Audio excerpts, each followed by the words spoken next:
네, 오늘부터 요셉의 얘기가 시작이 됩니다. 요셉이 이미 태어났지만 이제 오늘 본문 2절에 보면 야곱의 족보라고 이렇게 되어 있죠. 야곱의 족보로 이야기가 시작된다 이렇게 되어 있어요. 사실 야곱에 대한 이야기는 지금까지 쭉 진행이 되어 왔는데 왜 야곱의 족보라고 이야기를 할까요? 그것은 야곱의 자손들에 대한 이야기로 이어지는 것이죠. 그러니까 야곱의 12아들, 야곱이 이제 이스라엘이죠. 이스라엘의 12아들의 역사를 기록한 거예요. 그러니까 하나님께서 택한 이스라엘이란 민족, 그 백성의 기록이 이 12지파를 통하여 이어져 가는 것을 이제 요셉의 사건을 시작으로 이제 분명하게 드러나게 됩니다. 그 중에서 근데 가만히 살펴보면 사실 이 창세기 전 역사 가운데 아브라함과 이삭과 야곱의 족장이 지나고 이제는 이스라엘 전체, 즉 12지파라는 이 이스라엘 민족으로서 하나님의 구원의 역사가 이제 일어나게 되는 것이죠. 자, 그러면서 사실은 장자가 르우벤이잖아요. 르우벤이 첫째 아들인데 왜 오늘 본문부터 보면은 그 내용의 중심이 요셉에게 있을까? 이것이 아주 이제 중요한 또 우리가 살펴볼 내용이라 할 수 있습니다. 그러니까 이 구속 역사에서 사실 요셉은 아주 특별한 사람이에요. 즉 요셉이 그 언약에서 있어서 12아들 가운데서 이 11번째 아들이잖아요. 근데 그가 장자의 권한을 얻은 듯한 그런 모습을 보여주고 있어요. 역대상 5장부터 보면은 이후에 나중에 역사를 기록하는 그런 내용인데, 이스라엘 역사를 기록한 내용인데, 이후에 12아들, 이 12아들의 족보를 쭉 진짜로 기록한 내용의 시작점에 이런 내용이 있습니다. 르우벤의 족보의 시작에 이런 내용이 있어요. 이스라엘의 장자 르우벤의 아들들은 이러하니라. 르우벤은 장자라도 그의 아버지의 침상을 더럽혔으므로 장자의 명분이 이스라엘의 아들 요셉의 자손에게로 돌아가서 그 족보에 장자의 명분대로 기록되지 못하였느니라. 유다는 형제보다 뛰어나고 주권자가 유다에게서 났으나 장자의 명분은 누구에게 있다고요? 요셉에게 있다 그랬어요. 여기서 이제 유다에게서 누가 나시죠? 주권자인 예수 그리스도가 나시죠. 예수님이 유다 지파에서 나세요. 그런데 장자의 명분, 즉 하나님의 언약의 복이 이어져 오는 그 언약의 복이 이어져 오는 인물이 누굽니까? 12아들 가운데 요셉이라 이렇게 말하는 것이죠. 자, 요셉이 어떤 사람이기 때문에 그럴까요? 요셉이 어떤 사람일까? 이 구속의 역사 가운데 너무나도 중요한 인물입니다. 여러분, 한번 질문을 해볼게요. 여러분, 성경의 인물 가운데서 누구를 제일 좋아하십니까? 누구를 제일 좋아하세요? 뭐 여러 인물이 있겠죠. 뭐 다윗이 있을 수 있고, 모세가 있을 수 있고, 뭐 사도 바울이 있을 수 있고, 성경에 많은 인물들이 있죠. 그 중에서 가장 사랑을 받고 닮고 싶은 인물 중에 하나가 바로 이 요셉이에요. 예전에 저희 아버님이 이제 목회를 하실 때, 어떤 성경의 인물이 가장 순결하고 닮을만 한가 할 때 말씀하실 때 두 인물을 얘기하셨어요. 하나는 본문에 나온 요셉, 또 그리고 다니엘 이렇게 말씀하셨던 기억이 납니다. 왜 그러냐면 이 두 사람이 이 성경 말씀을 기록해 보면요. 흠없이 순전하고 이 거룩한 모습들로 드러나기 때문이에요. 이 하나님 앞에 참 순전합니다. 이 요셉이 그런 인물이에요. 요셉을 우리가 많은 사람들이 사랑하고 닮길 원하죠. 요셉이 애굽의 총리가 되잖아요. 그래서 그 영광의 모습 때문에 닮고 싶은가? 그것이 아닙니다. 그것이 아니라 요셉은요, 여러 가지 모습 속에서 바로 누구를 나타내느냐면 예수 그리스도를 미리 보여주는 예표적인 성격을 가진 인물이기 때문에 우리가 그를 아주 특별하고 독특한 인물로 바라보게 되는 것이죠.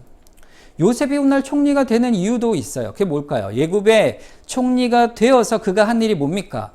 야곱의 모든 족속, 즉 자기의 형제들, 모든 이스라엘을 구원하는 일을 하게 되잖아요. 구원의 일을 하는 거예요. 즉 교회를 구원하는 인물의 대표로서 그가 상징성을 갖는 것이죠. 뿐만 아니라 요셉이 총리가 됨을 통해 애굽의 전체 모든 이방인들까지도 모두 살게 되어지는 그러한 특별한 구원자로서의 의미의 요셉이란 인물이 바로 위치를 갖는 것이죠. 그러니까 참 중요한 인물이라 할 수가 있습니다. 그래서 예수께서 이 땅에 오셔서 택한 백성을 구원하시고 그 교회를 구원하시는 그 구원자의 역할을 요셉이 보여주고, 동시에 이방인들 가운데 자기 백성을 건져내시고 또 예수의 복음을 듣게 하시는 그 하나님의 복음의 은혜의 은택을, 즉 아브라함의 복의 실현인 예수 그리스도의 그 복음의 완성을 미리 보여주는 사람이 누구냐? 결국엔 바로 요셉이라 할 수 있어요. 그러니까 하나님께서 요셉을 이끌어 가시는 그 걸음이요, 아주 그 구속사 속에 특별한 의미를 갖고 있는 것입니다. 그래서 요셉을 우리가 눈여겨볼 필요가 있는 것이죠. 여러분, 예수 그리스도의 예표로서 또 신자로서 그 인격 가운데 성품이 아주 특별한 사람이 바로 요셉입니다. 그것이 사실은 오늘 본문 안에서도 드러나고 있어요. 그 본문 안에서 요셉의 모습과 또 야곱과 형제들의 모습 속에서 하나님의 백성으로서의 모습이 어떠한가, 이것을 영적인 교훈을 얻고자 합니다. 오늘 본문 3절에 보면요, 요셉은 노년에 얻은 아들이므로 이스라엘이 여러 아들들보다 그를 더 사랑하므로 그를 위해 무엇을 입혔다고요? 채색 옷을 입혔다 그랬어요. 여러분, 요셉이 얼마나 사랑을 받았는지 요셉만 특별한 옷을 입혔다, 이렇게 표현이 되어 있죠. 야곱이 한 91세쯤에 요셉을 얻은 것으로 보입니다. 그런데 누구에게서 낳았죠? 라헬, 가장 사랑하는 아내인 라헬에게서 낳았기 때문에 참 사랑할 만하죠. 근데 여러분 생각해 보세요. 라헬이 누구를 낳다 죽었어요? 막내인 베냐민을 낳다 죽었죠. 그러니 베냐민을 사랑했다, 이렇게 할 만한데 요셉을 사랑했다, 이렇게 되어 있어요. 요셉을 특별히 사랑했다 되어 있죠.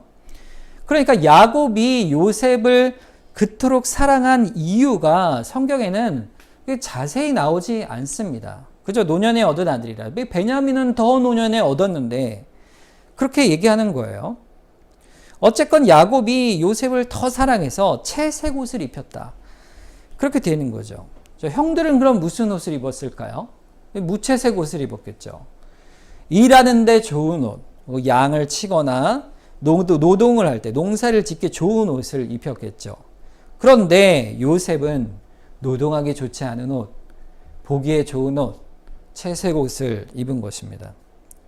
그러니까 야곱이 특별히 요셉에게 관심을 가지고 있었어요. 이 말 속에 야곱이 어떤 이유에선가 다른 자녀들보다 야곱을 끔찍히 사랑한 그런 이유가 그 안에 있다는 것을 보여주는 것이죠. 사실 우리는 요셉이 특별한 사랑을 받았다는 것은 들어서 잘 알고 있어요. 그래서 더 깊이 생각을 안 합니다만, 그 이유가 도대체 무엇일까? 그것을 우리가 알아가는 것이 영적인 우리의 교훈을 얻을 수 있는 그런 내용이 되겠습니다.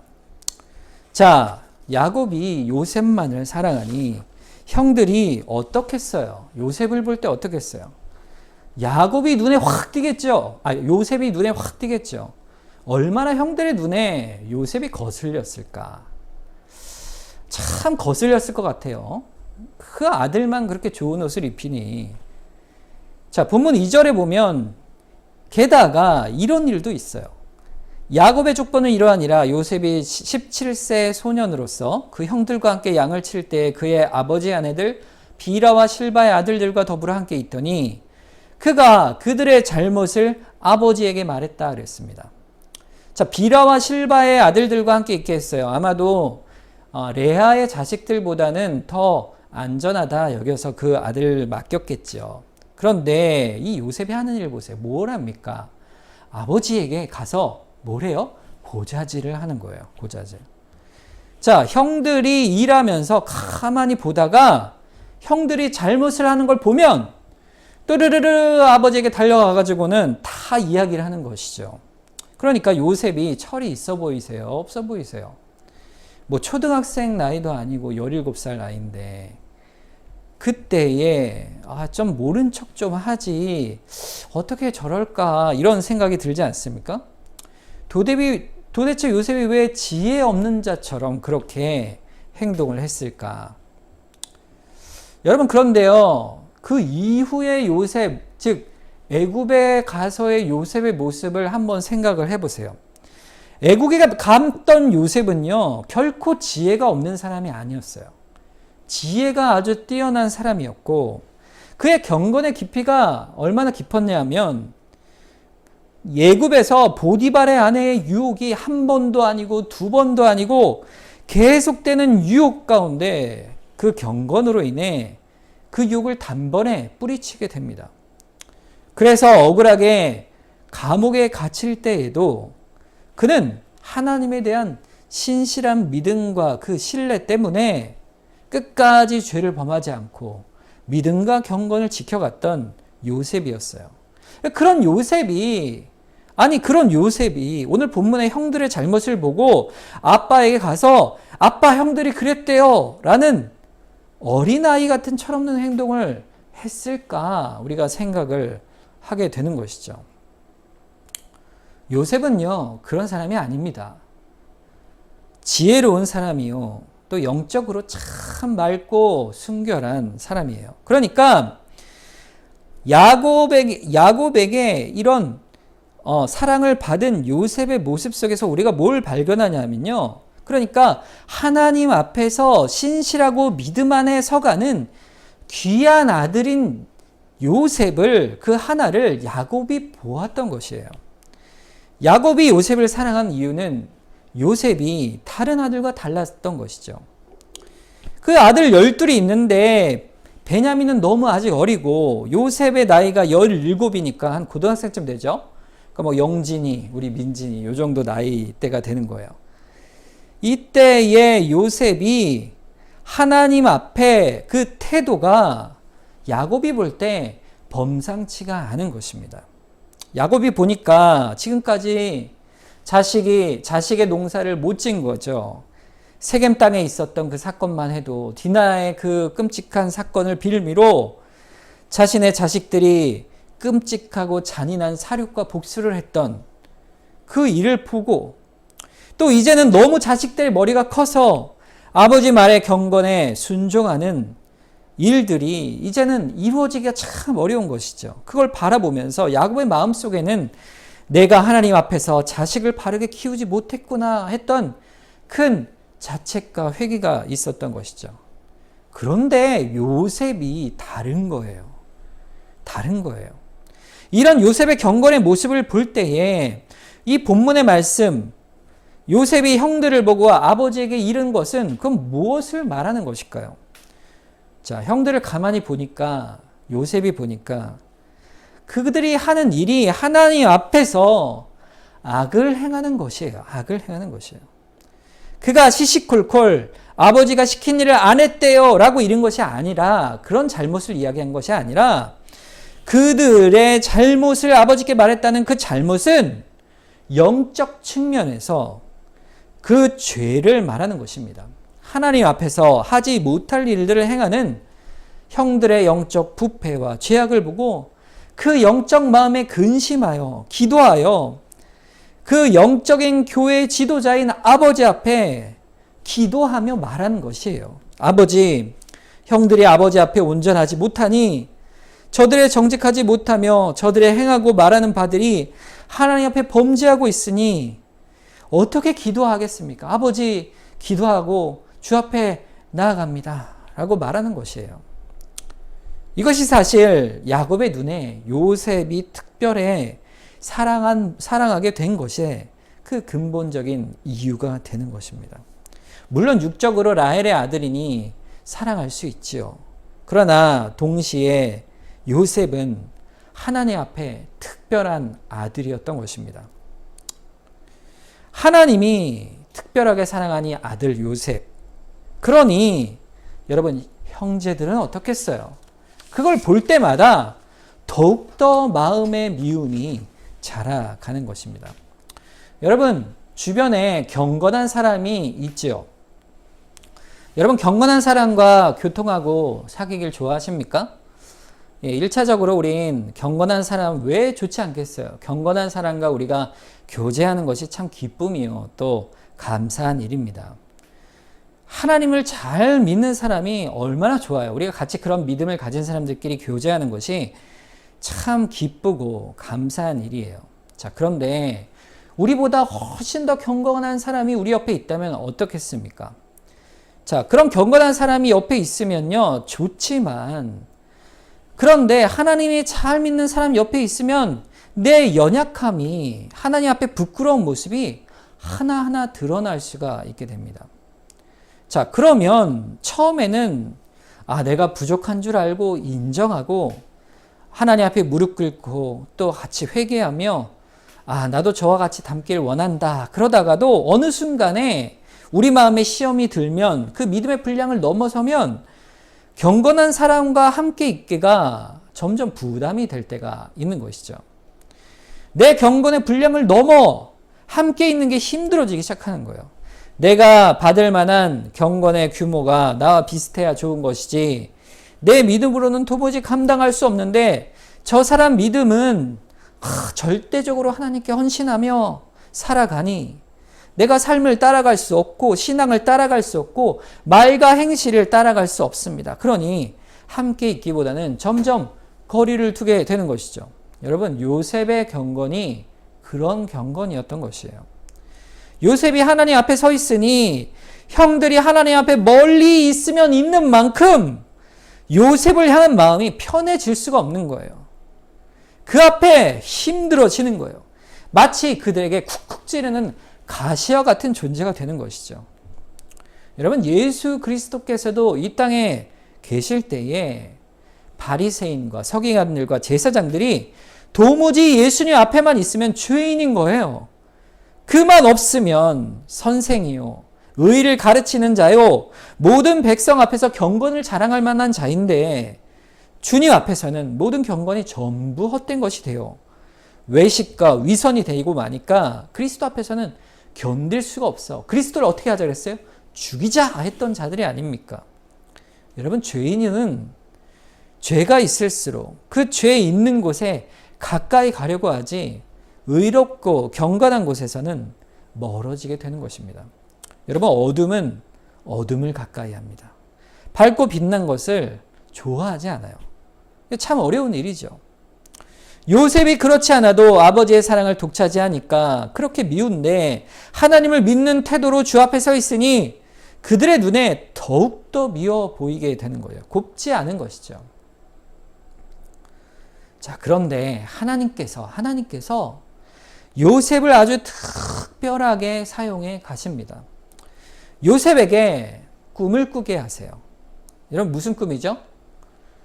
여러분 잘 아시죠? 아주. 요셉의 곡식단은 이렇게 세워져 있는데 형들의 곡식단이 이렇게 둘러서 가지고는 고개를 이렇게 절을 하는 거예요. 자, 이 꿈을 해몽해 볼까요? 누구라도 다 해몽을 할 수 있겠죠. 이 꿈의 의미를 모르는 사람이 누가 있겠어요? 형들이 발끈하죠. 뭐라고? 참으로 우리가 너에게 절을 하겠다고? 네가 참 우리의 왕이 되겠느냐? 완전히 요셉의 말에 발끈하게 됩니다. 그런데 거기다 꿈을 한 번 더 꾸는 거예요. 이번에는 해와 달, 즉 부모님까지도 자기 별에 11별과 함께 절을 한다. 야, 이 말을 들으니 여러분 가만히 생각해 보니까 어때요, 여러분? 요셉이 왜 굳이 그 꿈을 형들에게 그렇게 가서 이야기를 했을까요? 여러분, 본문을 보면요, 얼만큼 진지하게 얘기했냐면요, 5번이나 등장하는 히브리어가 그 안에 있어요. 오늘 본문에는 잘 등장하지 않지만 나 좀 봐봐, 꼭 들어야 돼, 들어봐봐, 이런 말의 표현이 있어요. 그래, 히네라는 단어인데 그 말이 5번이나 이 꿈을 얘기하는 동안 반복이 되는 거예요. 형, 꼭 들어야 돼, 이 얘기 들어야 돼. 그래서 형들의 이 주목을 끌면서 그 마음속에, 형들의 마음속에 이 꿈을 자세하게 이야기하는 것이죠. 자, 여러분, 요셉이 이해가 가십니까? 이 얘기를 하면 가뜩이나 형의 미움을 받는데 여러분, 그 얘기를 할 때 형들이 어떤 마음이 들겠어요? 그럼에도 불구하고 요셉이 얘기하는 거죠. 참 철이 없구나. 저도 이제 예전에 그런 생각을 했습니다. 요셉이 왜 이렇게 철이 없을까? 그런데요, 오히려 이것을 통해 요셉의 경건을 더욱더 우리가 볼 수가 있습니다. 요셉이 이렇게 철이 없는 행동을 한 것이 아니라 요셉이 사실은 자신이 받은 하나님의 뜻, 그 꿈이 하나님이 주셨다는 생각을 갖게 되었기 때문에 그렇게 행동을 한 것이에요. 그러니까 요셉에게 있어서 이 꿈은 하나님이 우리에게 주신 언약의 축복의 내용을 담고 있다는 것을 분명히 알고 있었던 거예요. 할아버지인 아브라함, 이삭, 야곱에게 주신 그 언약의 축복을 우리 가문, 우리 형제들 모두에게 다 주신 것인데 그 복이 이 꿈을 통해 하나님이 우리에게 계시하신 것이로구나. 이것을 그 요셉이 깨닫고 나니 그것을 형들과 나누었던 것이에요. 그 마음속에 물론 어린 마음에 자랑이 있었을지 모르지만 그러나 그 마음에 분명한 것은 이것이 하나님이 주신 꿈이라는 것을 분명하게 알고 말을 해 준 것이죠.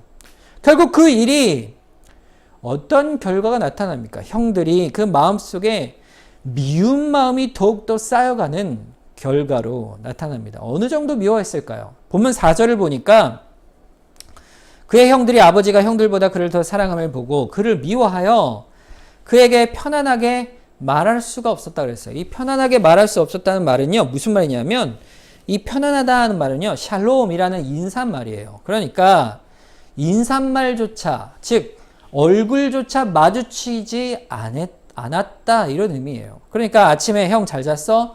형 밥 먹었어? 이렇게조차 인사조차 눈조차 마주치기를 껄끄러워한 것입니다. 여러분, 성도의 관계도 그럴 수가 있어요. 불편해지면 부딪히기가 싫죠. 마침 이렇게 길을 가다가 저 앞에 그 교인이 혹은 아는 사람이 두세 걸음 앞에 간다. 그러면은 좀 뒤쳐졌다가 좀 거리를 두고 갈 때도 있습니다. 여러분, 사람은 다 알지요. 누군가 그 사람이 저기 멀리 한 50m쯤 멀리서 오면요, 옆에서 오든 뒤에서 오든요, 눈치로 알 수가 있어요. 사람이 그래요. 저쪽에서 오고 있네, 다 알고 있는데 아는데도 불구하고, 내가 아는데도 불구하고 상대방을 마주치기 껄끄러우니까 다른 것에 집중하는 척하며 그저 모른 척하는 것이죠. 그러나 그 사람도 모를까요? 그 사람도 알죠. 저 사람이 날 봤는데도 모른 척하네. 그럼 나도 좀 모른 척 해야겠다 하고 서로 피할 수가 있습니다. 여러분, 그것이 교회에서도 있을 수 있는 일이에요. 마주쳐 인사를 나누면 될 일을 피해버리고 마는 것은 불편한 거죠. 불편한 거죠. 눈인사조차 마주치기 불편한 거예요.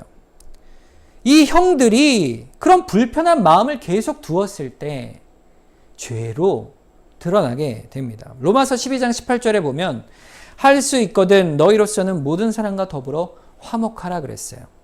에베소서 4장 26절 27절에는 분을 내어도 죄를 짓지 말며 해가 지도록 분을 품지 말라 그랬어요. 왜요? 마귀에게 틈을 주기 때문에 그런 것이에요. 마귀에게 틈을 주기 때문에.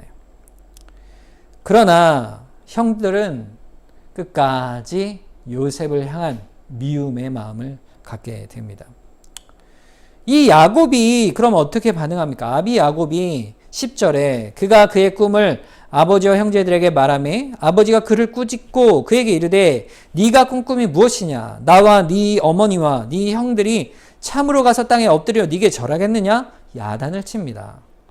야단을 치는 이유가 도대체 뭐였을까요? 11절에 그의 형들은 시기하되 그의 아버지는 그의 말을 간직해 두었다 그랬어요. 야곱은 이것이 하나님이 주신 꿈이로구나.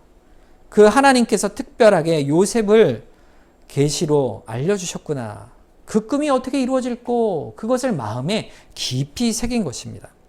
내가 아비인데 내 자식인 요셉에게 절을 할 리가 없지 않느냐. 그런데 하나님께서 장차 우리에게 아브라함의 언약을 도대체 어떻게 요셉을 통하여 또 우리 가족들을 통하여 이루어 가실지 그 꿈을 마음속에 가만히 간직해 둔 것입니다. 하나님의 뜻을 새긴 것이죠.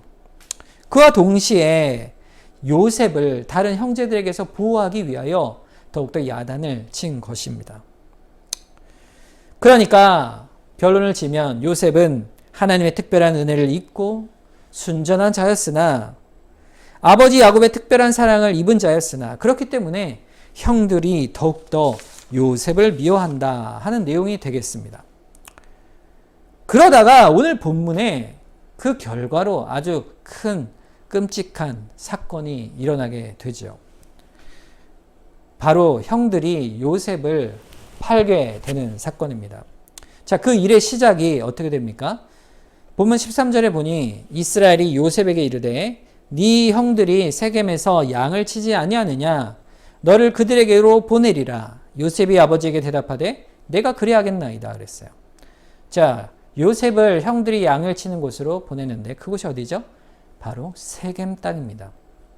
여러분, 세겜이 어디였죠? 바로 디나가 추행을 당하여 형들, 그 자식들이 보복을 했던 그 악행의 소문이 자자한 곳이 어디예요? 바로 세겜 땅입니다. 그러니까 형들이 그 세겜 땅으로 갔다는 사실을 들은 야곱은 그 마음에 얼마나 염려가 있겠어요. 그러니까 요셉을 불러서 네가 상황을 좀 보고 와라. 그리고 나에게 알려달라. 이렇게 말을 한 것입니다. 근데 여러분 한번 깊이 생각해 보세요. 요셉도 양을 치는 일을 했는데 형들이 그를 집에다 두고 형들만 양을 치러 갔다는 거예요. 불편한 것이죠. 한마디로 왕따를 당한 것입니다. 그러니 요셉을 보낼 수밖에 없는 것이죠. 여러분, 이 야곱의 가족이 머물던 헤브론과 세겜 땅은요, 거리가 얼마나 될까요? 자그마치 100km 정도 되는 거리예요. 그러니까 여기서부터 제가 지도를 이렇게 검색을 해보니까 직접 쭉 직진 거리를 보니까 대전까지 되는 거리입니다. 대전까지. 여러분 생각을 해보세요. 야곱이 좀 정신이 없었나 봐요. 그 아들 17살밖에 되지 않은 그 아들을요, 홀로 그 먼 거리를 보내버린 거예요. 그 길에 얼마나 많은 위험이 있고 또 그렇겠어요. 그래서 요셉이 그렇게 보냄을 받죠. 그런데 요셉을 한번 보세요. 요셉이 어떻게 합니까? 그것에 내가 그리하겠나이다. 아버지 말에 그저 이의를 달지 않고 그대로 순종하는 그런 아들이었어요. 그 요셉이요, 길을 가죠. 가다가 근처에 가서 헤매게 됩니다. 그때 한 사람을 만나요. 그들이 형들의 소식을 전해주죠. 도단으로 갔다. 이 도단은 북쪽으로 한참 더 올라가야 되는 거리예요. 더 멀은 거리예요. 그래서 형들을 만나러 그곳까지 가서 결국 형들을 만나게 됩니다. 여러분, 형제들을 만나면 어떻겠어요? 요셉의 기분이 너무 반가웠겠죠. 그 형들에게 막 달려갔을 거예요. 보였을 때.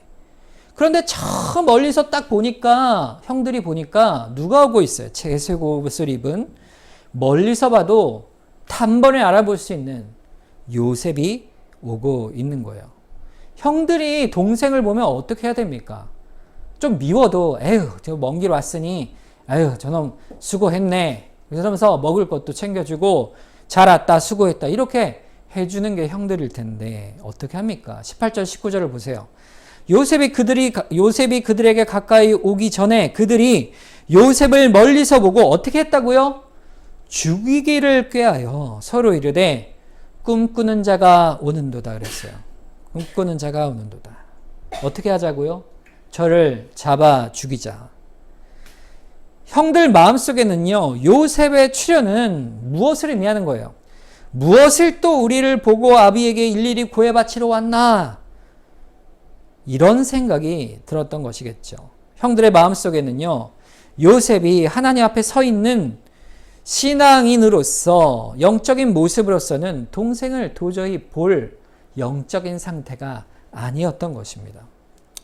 그러니 그를 보고 뭐라고 해요? 저기 저 꿈쟁이가 온다. 꿈꾸는 자가 온다. 그의 영적인 그 계시의 모습을 살피는 것은요, 그들에겐 전혀 관심이 없는 거예요. 그저 미움과 시기의 대상으로 보는 것이죠. 20절에 보세요. 20절에 뭐라고 되어 있습니까? 20절에 자 그를 죽여 한 구덩이에 던지고 우리가 말하기를 악한 짐승이 그를 잡아먹었다 하자. 그의 꿈이 어떻게 되는지를 우리가 볼 것이다 그랬어요. 그를 죽여보자. 그럼 그 꿈이 어떻게 되나 우리가 한번 시험해보자.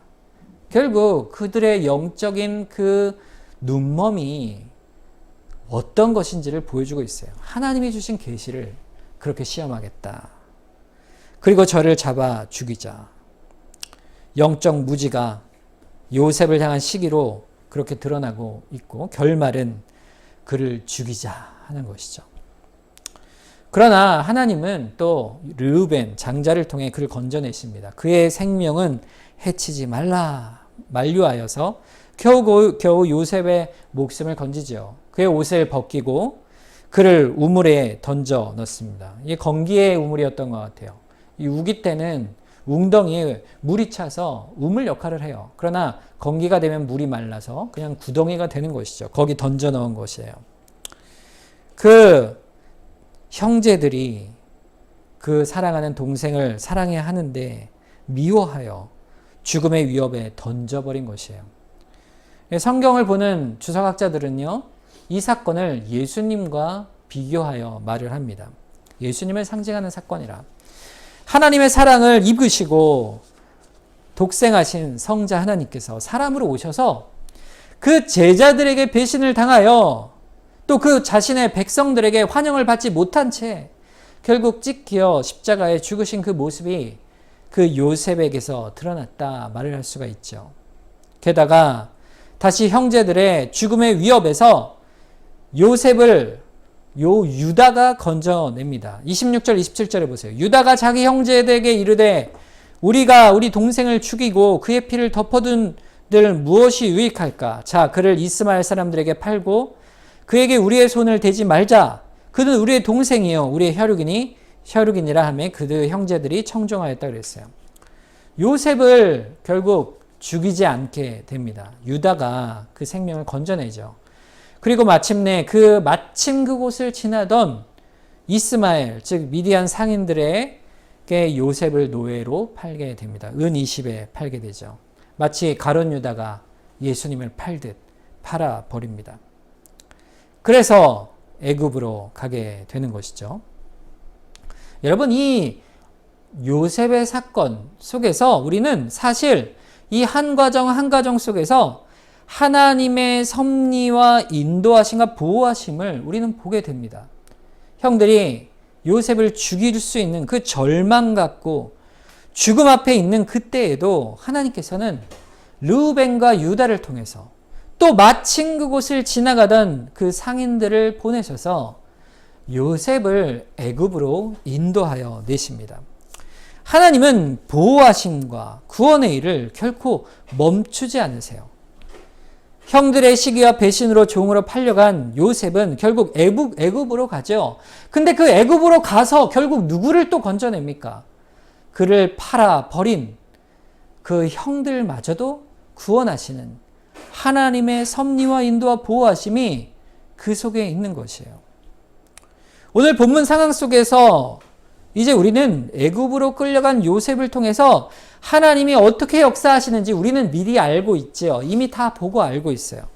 그 애굽으로 그가 끌려가 그곳에서 다시 이스라엘 백성을 모으고 애굽에서 다시 출애굽하게 되어 결국 하나님의 나라 이스라엘을 세워 가시는 하나님의 놀라운 구속의 일들을 우리는 보고 있는 것이에요. 그런데 여러분, 당시의 요셉이 또 아비 야곱이 그걸 알았겠습니까? 몰랐지요. 하나님이 어떻게 그 인생을 이끌어 가시는가? 그것을 어떻게 알 수가 있었을까요? 이미 하나님께서는 그러나 그들에게 말씀하시고 계셨어요. 창세기 15장 13절과 14절에 보면 여호와께서 아브라함에게 이르시되 너는 반드시 알라. 네 자손이 이방에서 객이 되어 그들을 섬기겠고 그들은 400년 동안 내 자손을 괴롭히리니 그들이 섬기는 나라를 내가 징벌할지며 그 후에 네 자손이 큰 재물을 이끌고 나오리라. 이것이 바로 애굽에 갔다가 출애굽하는 사건을 하나님께서 일찍이 아브라함에게 계시하여 예언하신 말씀입니다. 이 예언의 말씀을 하나님께서 요셉과 그 어려운 고난을 통하여서도 또 형들의 그 죄를 통하여서도 이루어 가신 것이에요. 하나님의 계획을 하나의 단계 속에 이루어 가신 것이에요. 그래서 하나님께서 요셉을 애굽으로 그렇게 보내신 것이에요. 그러니까 악을 선으로 바꾸사 하나님의 구원의 계획을 이루어 가심을 보여주고 계신 것이죠. 여러분 본문 29절 이후는 우리 읽지 않았는데 이 요셉의 형들이 어떻게 합니까? 그 이후에 그 아비인 야곱에게 숨기기 위해 요셉의 그 채색 옷을 찢고 염소의 피를 적셔서 마치 가는 길에 짐승에게 요셉이 죽은 것처럼 꾸며 거짓으로 고하게 됩니다. 여러분 야곱이 그 말을 듣고 마음이 어땠겠을까요? 참 황망하지 않았을까? 그 마음을 후회와 아픔 속에 부르짖고 있지 않았겠어요? 그가 옷을 찢고 통곡을 합니다. 왜 그랬겠어요? 그가 요셉을 보냈잖아요. 그 먼 길을 보냈으니 그 마음에 얼마나 큰 후회와 아픔이 밀려왔겠어요. 게다가 야곱은 도무지 알 수가 없었던 것이죠. 이 요셉에게 주신 하나님의 그 꿈의 의미가 도대체 무엇이었던가? 하나님의 계획을 보고 있었는데 그런데 내가 그렇게 미련하여 내 자식을 보내어 죽였구나.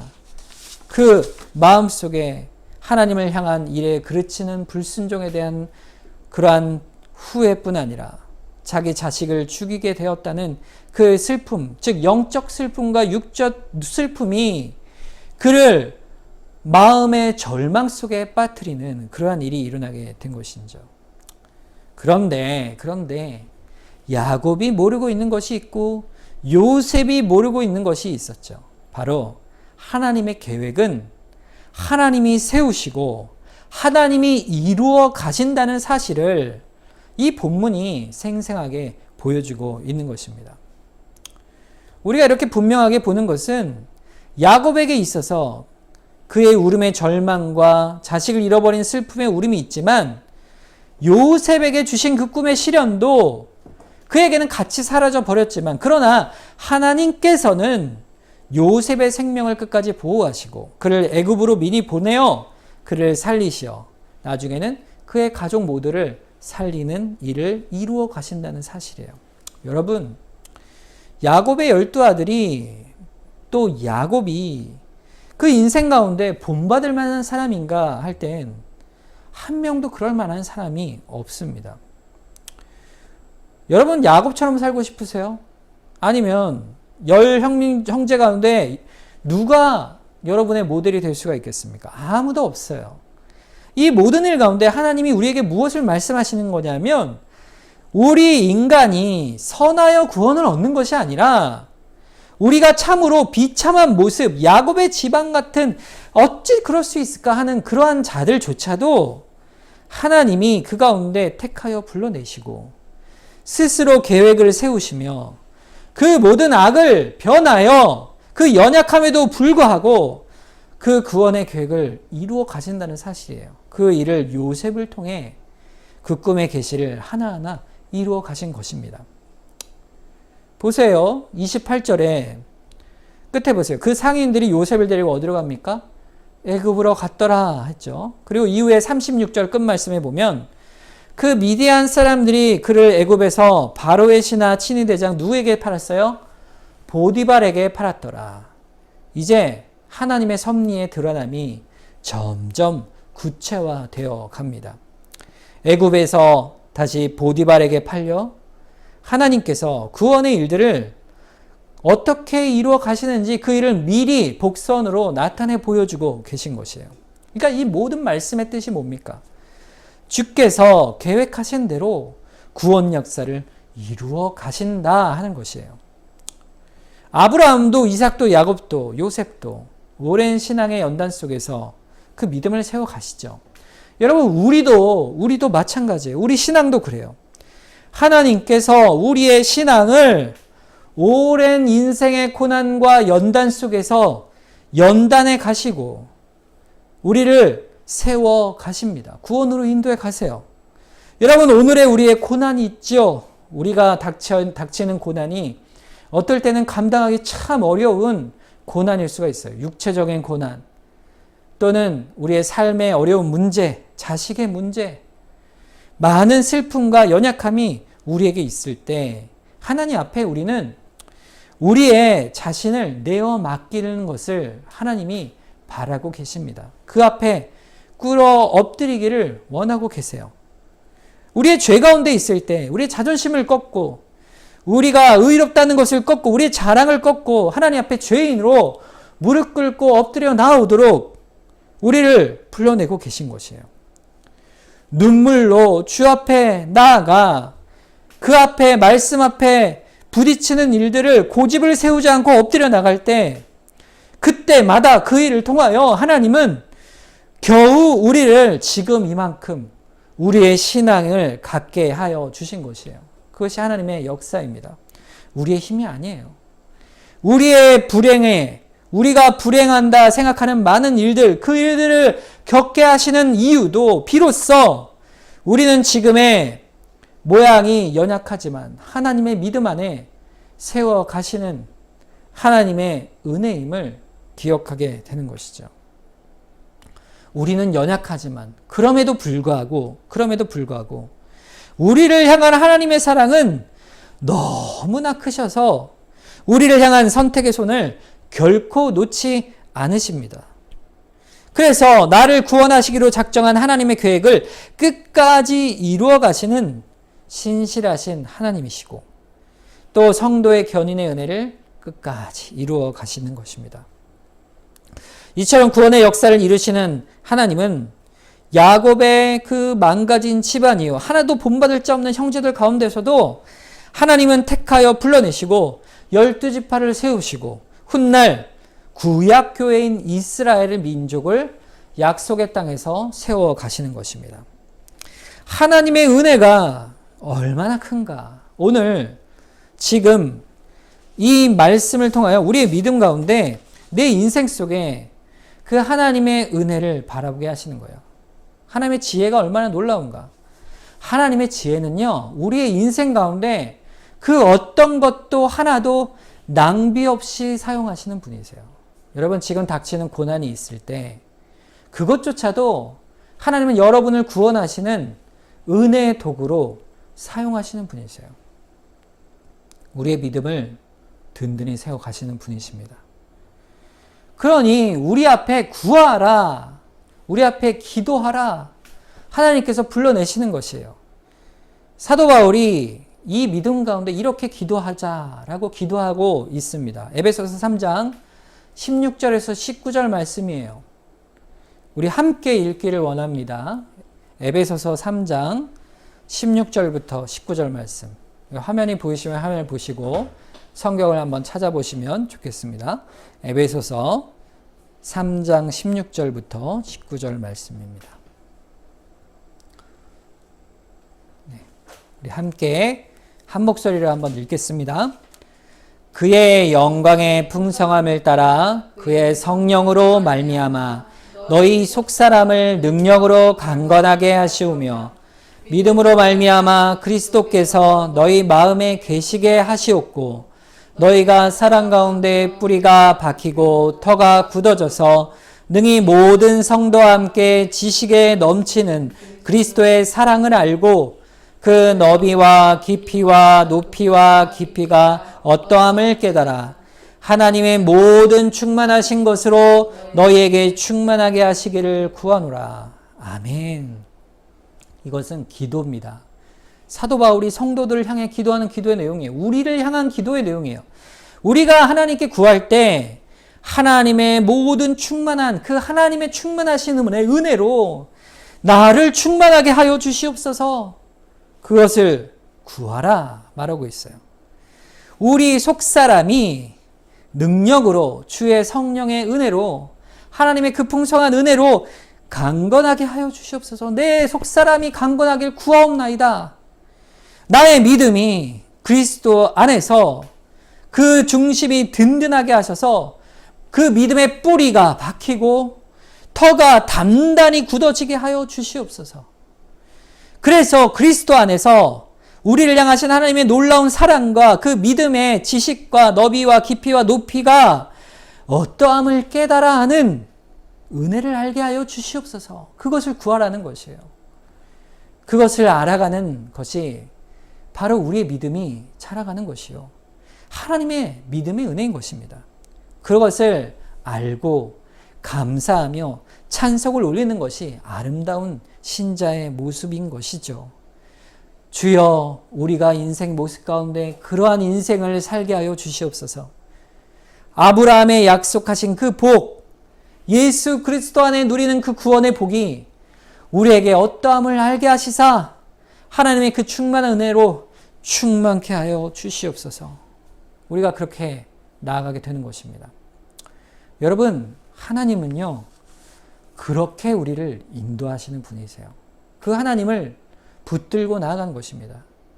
우리가 있는 인생 속에 하나도 낭비 없이 하나님의 구원으로 인도하시는 그 하나님의 은혜를 믿고 그 충만한 은혜를 의지하며 나아가게 하시는 것이에요. 여러분, 오늘 이 말씀을 듣고 이 시간 함께 기도하길 원합니다. 하나님, 우리의 속사람의 능력을 강건케 하여 주시옵소서. 우리가 닥치는 모든 상황, 지금 닥치는 고난과 어려움이 있을지라도 하나님이 나를 구원하시는 구원의 섭리임을 믿습니다. 나를 붙들어 주시옵소서. 또 구원하여 주시옵소서. 그리하여 주님 안에 충만케 하여 주시옵소서. 주님께 이 시간 우리 합심하며 한번 기도하도록 하겠습니다. 기도하겠습니다.